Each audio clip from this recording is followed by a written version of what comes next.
없었더라. 아멘. 이제 모두 자리에 앉아주시기 바랍니다. 저는 오늘 말씀을 준비하면서 레위인의 첩의 이야기와 놀랍게도 닮아 있는 우리나라의 한 전래 동화가 떠올랐습니다.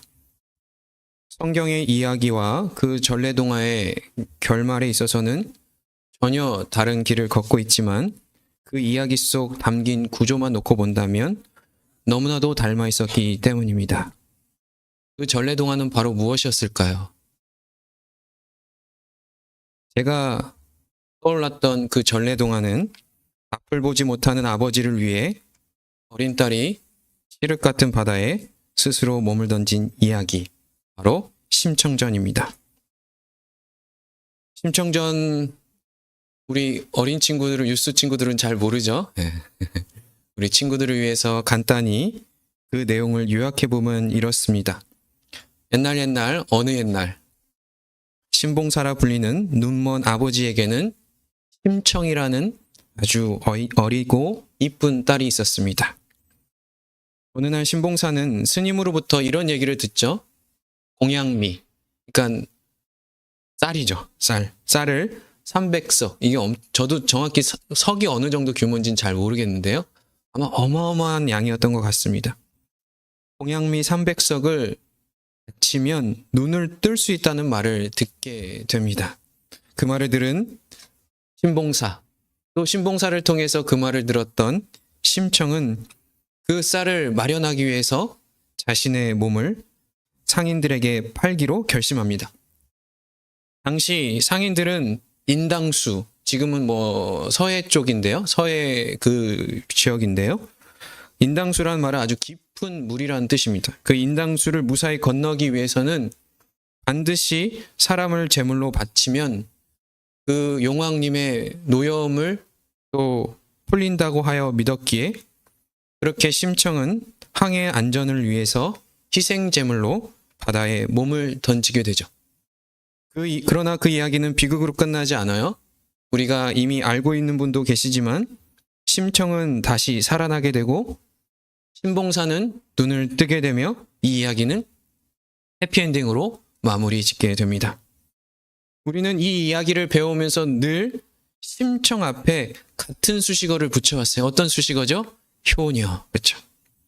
그래서 우리는 이 이야기를 들을 때마다 효녀 심청의 희생을 아름답게 여기고 사람이라면 마땅히 본받아야 할 덕목으로 칭송해왔습니다. 부모에게 효도하면 결국 좋은 결과가 돌아온다는 교훈도 우리는 자연스럽게 받아들여 왔죠. 그러나 우리는 이 지점에서 우리가 너무나도 쉽게 지나쳐온 한 가지 질문이 있습니다. 그 질문은 바로 이것이에요. 왜 아버지의 눈을 뜨게 하기 위해서 어린 딸이 바다에 던져져야만 했을까요? 앞날이 구말리 같은 어린 딸의 목숨보다 아버지의 눈을 뜨는 일이 정말로 더 가치 있고 중요한 일이었을까요? 더군다나 더 냉정히 말하면 아버지가 장님이 된 일에 대해서 그 딸의 책임은 전혀 없었기 때문입니다. 여기에는 우리가 애써 외면하였던 불편한 진실이 담겨 있어요. 그것은 바로 공동체가 위기에 처했을 때 그 문제를 정면으로 감당하기보다는 가장 연약한 존재의 희생을 통해서 질서와 안정을 유지하려던 방식이 반복되어 왔다는 사실입니다. 누군가는 말할지 몰라요.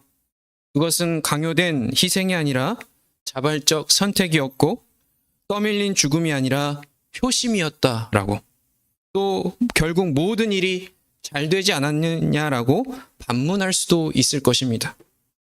그러나 우리가 부인할 수 없는 사실 한 가지가 있습니다. 심청의 선택은 결코 한 개인의 자유로운 결단만으로 이루어진 것이 아니라 효라는 이름 아래 그 희생을 당연한 것으로 받아들여 왔고 오히려 미화해왔던 가족과 사회 그리고 문화 전체 구조 속에서 효녀 심청은 그 선택을 해왔다라는 것입니다. 그 과정에서 희생의 무게는 언제나 가장 약한 존재에게로 향해졌어요. 가정 안에서는 힘없는 이들에게, 공동체 안에서는 보호받지 못한 이들에게 말이죠. 그리고 역사적으로 그 대상은 주로 여성과 아이들이었습니다. 그들의 생명과 선택의 권리는 공동체의 안정을 위해서 너무나도 쉽게 뒤로 물려나게 되었죠. 오늘 우리가 이 이야기를 다시 꺼냈던 그 이유는 분명합니다. 한 공동체가 하나님을 왕으로 모시지 않을 때 그 공동체는 책임을 지는 대신에 반드시 가장 연약한 존재를 희생양으로 삼아 위기를 넘기려 한다는 사실입니다. 바로 이러한 구조가 오늘 우리가 읽은 사사기 19장 이야기 속에서 적나라하게 드러납니다. 오늘 본문 역시 이름조차 기록되지 않는 한 여인의 죽음에 관한 이야기입니다.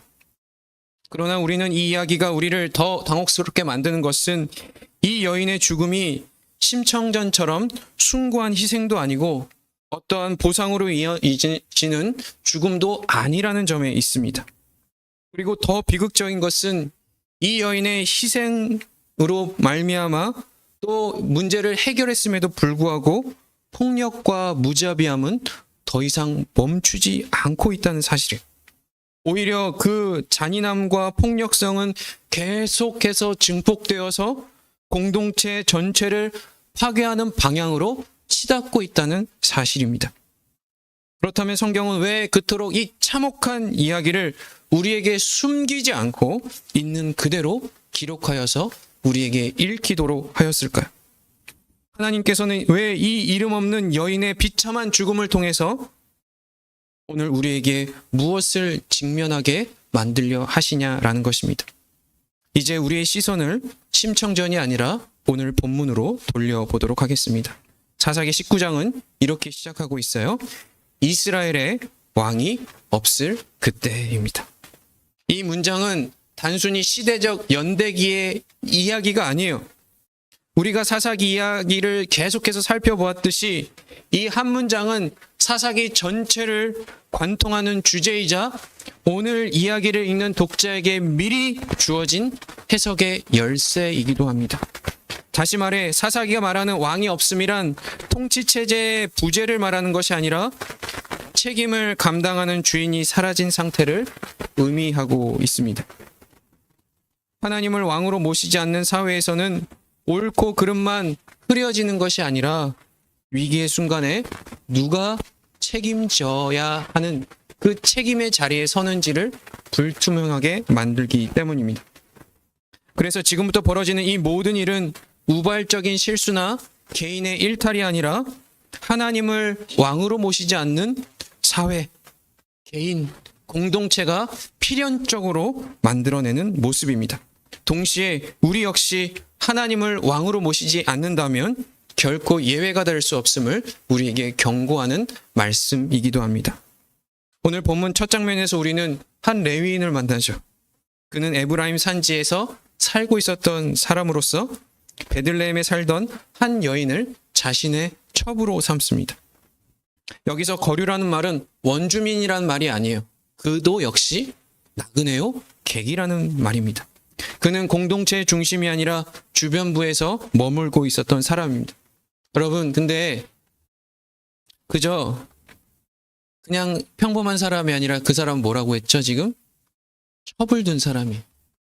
여러분, 과거에 첩을 둔다는 것은 평범할 수도 있지만 하나님께서 태초부터 우리의 결혼 제도를 창조하셨을 때 일부 일처로 창조하셨습니다. 그럼에도 불구하고 그가 첩을 두었다라는 말은 정말 이 이스라엘 공동체 안에서 얼마나 하나님께서 창조하신 질서가 파괴되어지고 뭉개졌는지를 보여주고 있는 것입니다. 레위인이라면 마땅히 감당해야 할 종교적 책임과 도덕적 책임, 공동체적 책임이 처음부터 무너져 있습니다. 근데 여러분, 여기서 이 이야기 속에서 이름이 등장한 사람이 있나요? 한 명도 존재하지 않아요. 이것은 의도적으로 이렇게 표현한 건데요. 왜 그랬을까요? 이 지금 벌어지고 있는 모든 사태의 문제는 한 개인 특정의 불의가 만들어낸 것이 아니라 불특정 다수, 즉 이스라엘 전체가 이 모습을 취하고 있다는 것을 우리에게 간접적으로 보여주고 있는 것입니다. 그런 그에게 속한 첩이 지금 반복적으로 행음을 하고 레위인을 떠나서 친정으로 돌아갔다라고 이야기합니다. 2절에서 보면 남편을 떠나라는 표현은 단순히 가출이 아니라 관계가 이미 완전히 깨어졌다는 말이에요. 이는 그 책임이 여인에게만 있지 않다라는 말도 맞습니다. 중요한 것은 이 여인이 선택한 결과이든 상황이 그렇게 만들었든 상관없이 이미 이 관계는 깊은 깨어짐이 있었다는 것을 우리는 전제로 하고 있어요. 다시 말해 1절과 2절은 개인의 도덕적 실패를 넘어서 책임을 감당하지 않는 관계의 현실을 우리에게 보여줍니다. 그런데 시간이 한 4개월이 지금 성경에 보면 흘렀다고 하죠.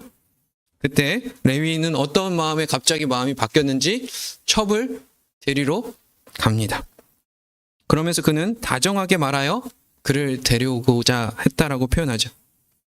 이 역시 이 관계의 책임은 누구한테 있다고요? 여러분 생각을 해보세요. 잘못한 사람이 먼저 가서 사과를 하죠.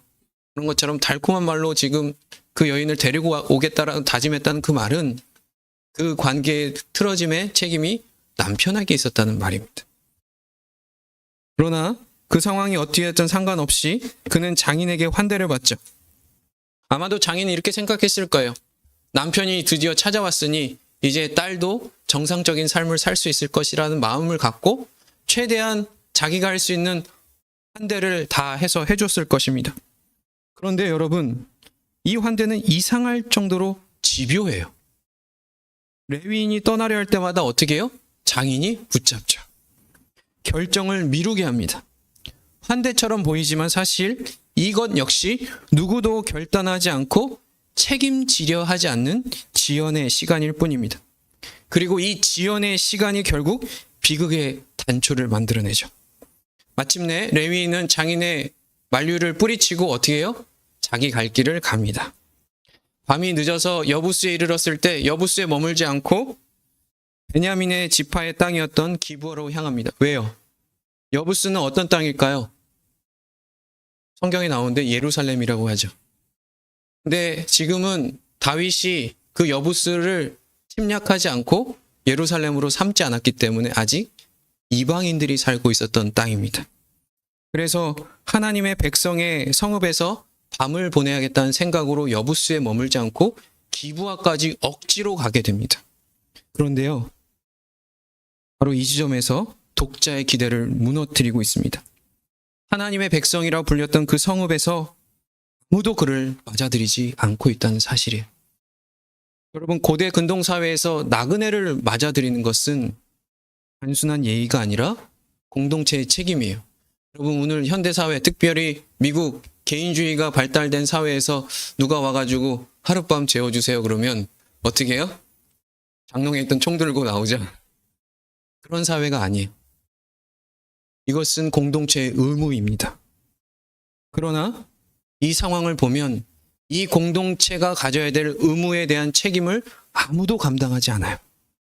모두가 보고 있으되 아무도 나서지 않고, 그리고 그 침묵은 책임을 지지 않겠다는 집단적 합의가 되어서 참혹한 폭력으로 나타나게 됩니다. 여러분, 우리가 오늘 읽진 않았지만 어마어마한 사건들이 이 뒤에 펼쳐져요. 어떤 일이 벌어진 그 첩은 집단적으로 성폭행을 당하고 죽임을 당합니다. 이에 분노한 그 레위인은 어떻게 하죠? 집으로 돌아가서 자기 첩의 시체를 조각냅니다. 그리고 12지파에 다 보내버려요. 그리고 어떻게 되죠? 12지파는 경악을 해서 베냐민 지파에 쳐들어와서 베냐민 지파의 남자들의 씨를 거의 다 말려버립니다. 사랑하는 성도 여러분, 이 지점에서 우리는 무엇에 가장 분노해야 할까요? 레위인의 타락입니까? 기브아 사람들의 잔혹함입니까? 아니면 그 시신을 훼손한 남편의 참혹한 모습입니까? 그러나 성경 이야기가 가장 날카롭게 고발하는 것은 특정 악한 행위 하나가 아니에요.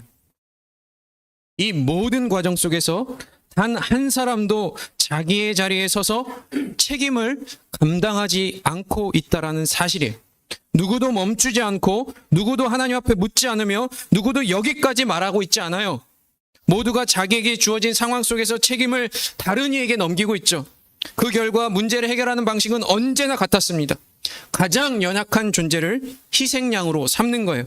문제가 어떻게 흘러가든 책임만 자신에게 오지 않으면 된다라는 생각이 이들을 지배하고 있었어요. 그 결과 책임의 무게는 언제나 힘이 없고 가장 약한 자리에 있었던 레위인의 첩이 죽음으로써 그 책임을 전가하게 되는 것이죠. 바로 이 모든 모습을 보고 성경은 이렇게 선포해요. 그때 이스라엘의 왕이 없으므로 사람이 각기 자기의 소견에 옳은 대로 행하였더라. 이것은 하나님이 없는 인간에 대한 진단입니다. 성경이 말하는 자기의 소견대로 옳은 대로 행한다는 그 말은 내가 원하는 대로 산다는 말 넘어서 오늘 본문에 비추어 본다면 내가 져야 할 책임의 자리에 서지 않고 있다라는 말입니다. 왜 그렇습니까? 하나님이 아닌 스스로 인생의 주인된 인간은 자기의 인생의 무게를 감당할 힘도 실력도 없기 때문이에요. 여러분 기억하시기 바랍니다. 최초의 인간이었던 아담과 하와가 선악과 앞에서 하나님을 왕으로 모시지 않고 그 선악과를 따먹겠다고 결심했던 그 순간에 그들이 가장 먼저 했던 일은 무엇인가요? 자기의 잘못을 책임지지 않는 거예요. 다른 사람에게 전가해버리는 거죠. 그래서 자기가 짊어져야 할 책임을 하나님께, 아내에게, 또한 뱀에게 떠넘기는 것이었습니다.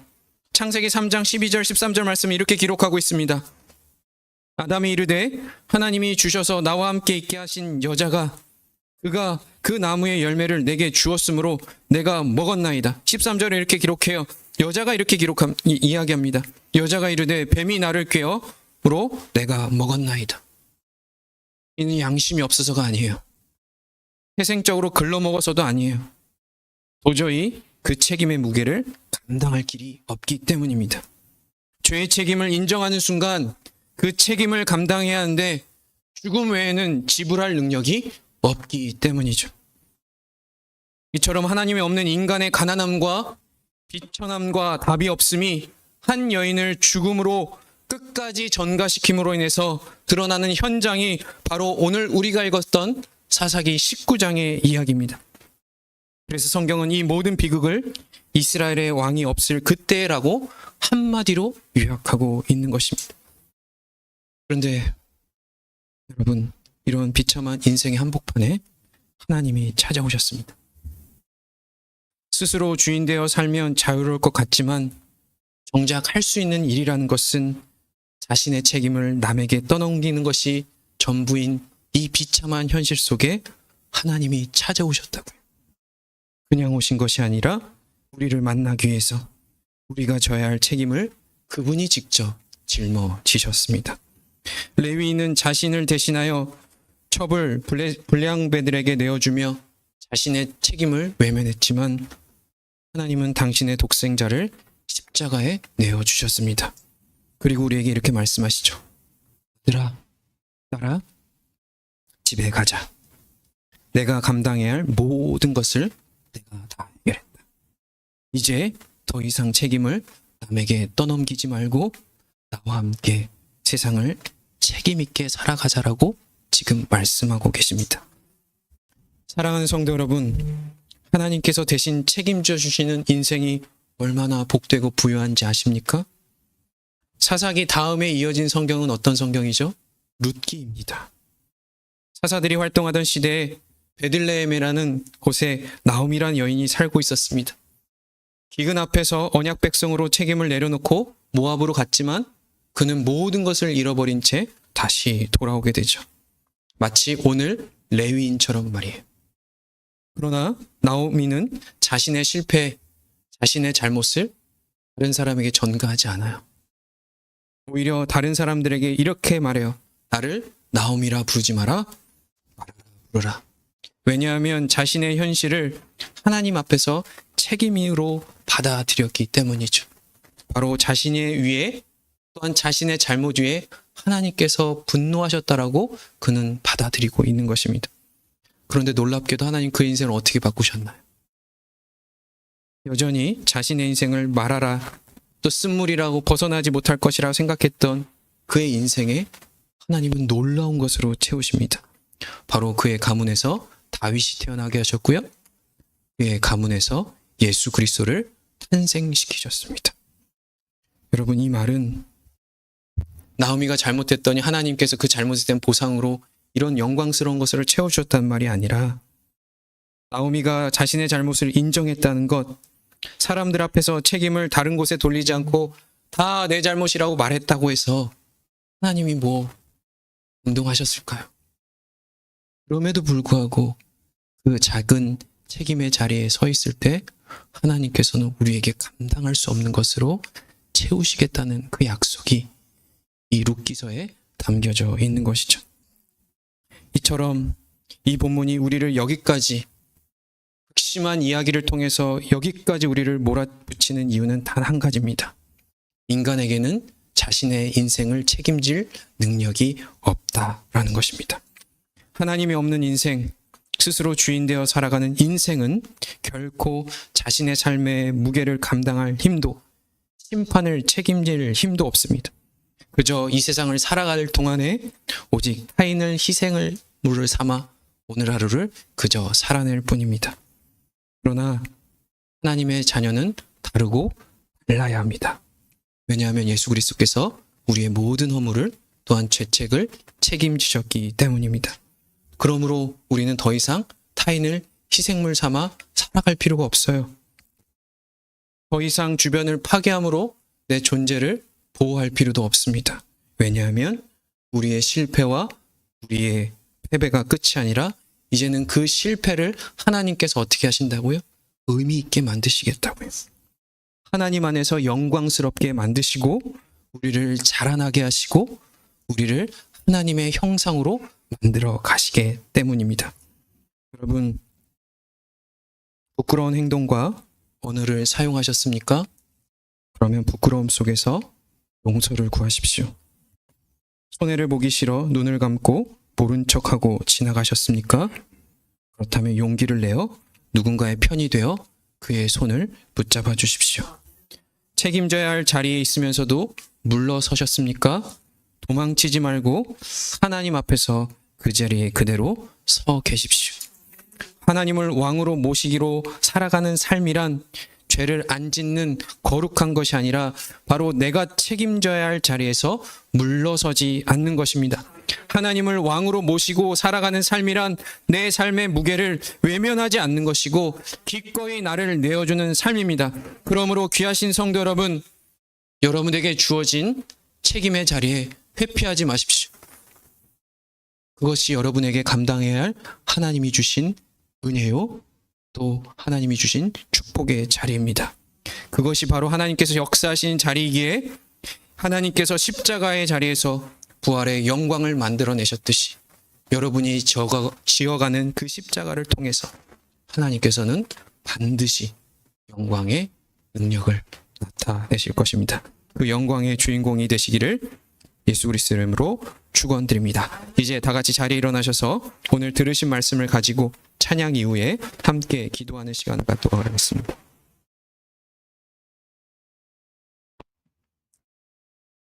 우리 말씀을 생각하시면서 우리 함께 찬양하도록 하겠습니다.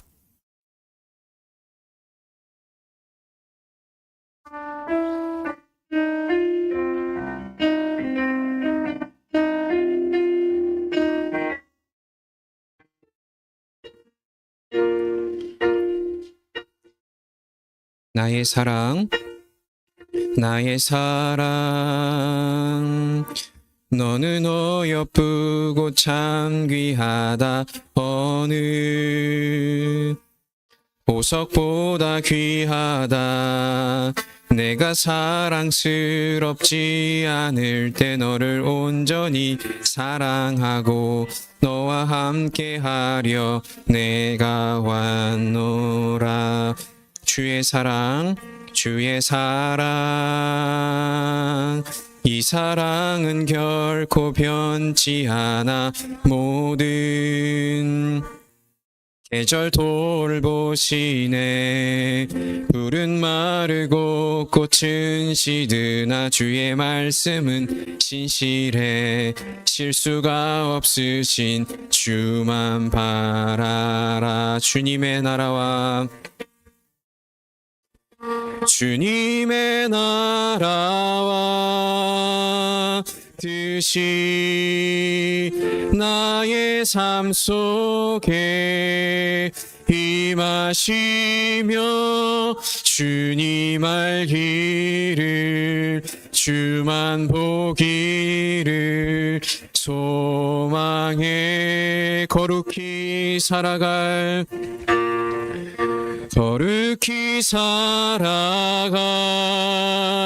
힘과 두려움 없는 믿음 주신 나의 하나님 완전한 사랑 찬양해 주님의 나라와 뜻이 주님의 나라와 뜻이 나의 삶 속에